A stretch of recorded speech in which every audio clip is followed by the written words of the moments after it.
Well, this looks to be a really cool film, but keep in mind, it is made by the same guy that gave us all these films. So tread carefully.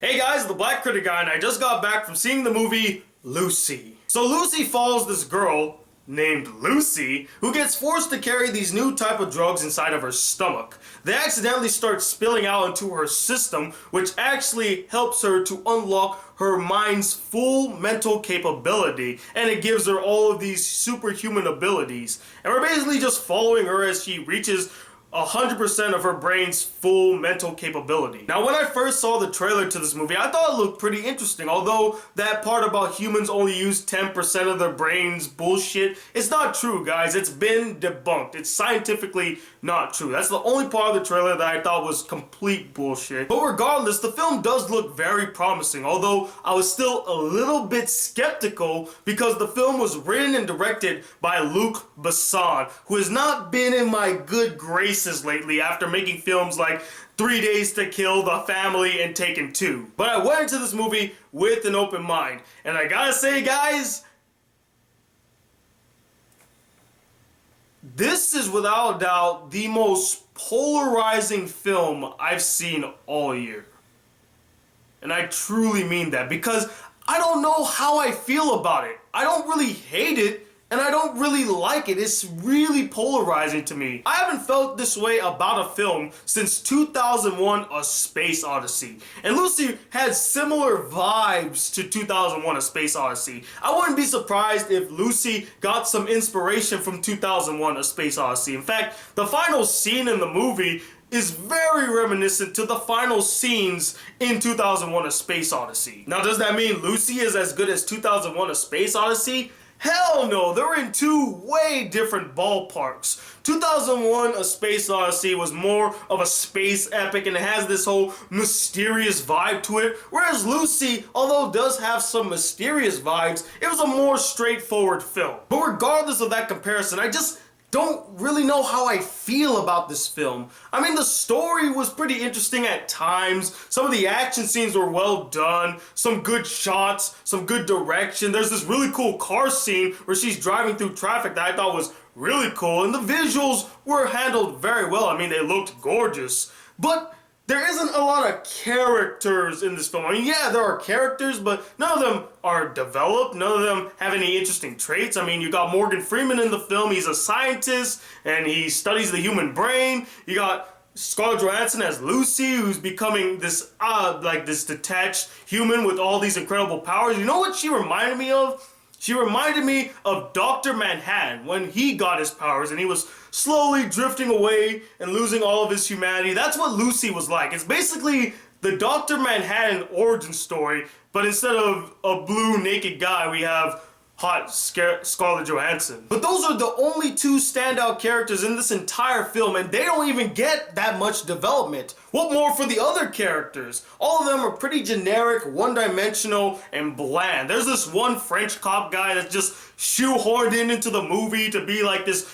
guy that pals around with Scarlett Johansson's character, and my god, there's this really forced scene between them that I was just like, why?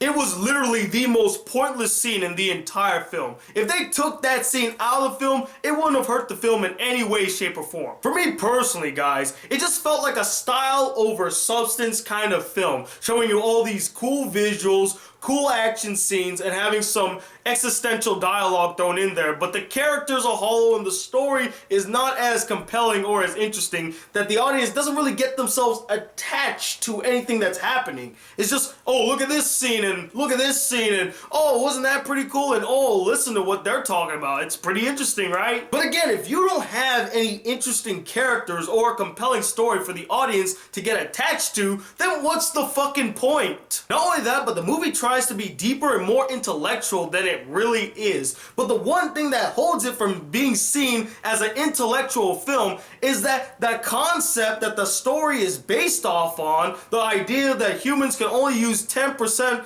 of their mental capacity in their brain, is complete bullshit and is a debunked theory. People talking intellectually about a debunked theory does not make you sound smarter. In fact, it's the exact opposite. It makes you sound like a complete idiot. So overall, guys, I'm just really split about this movie. I don't outright hate it like other Luc Besson films I've seen recently. There were some elements to the film that I did appreciate and like, but I didn't outright like the film either because I wasn't really that attached to the film or the characters or what was going on. I felt like Lucy the character, you know, just going through the motions, not really having any real attachment to what is happening around me.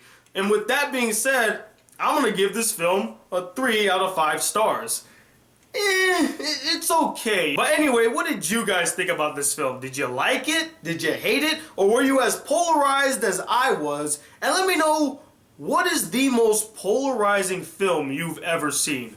Comment below and let me know. And please check out my new videos on We Live Film on my top 5 badass female characters in film. Link will be at the end of this video. And also check out my new top 10 list and movie warfare, Captain America versus Batman. It is honestly the most fun I have doing a live chat with other people and probably is the best movie warfare we've done so far. Go check those out. And also stay tuned. I will be reviewing Hercules. Hopefully it's better than this piece of shit. But until then, guys, hit that subscribe button if you're new to my channel. Welcome to the Black Critic Guy. Like this video if you really enjoyed it, and I'm Tony Watt II, the Black Critic Guy. Till then, peace, YouTube.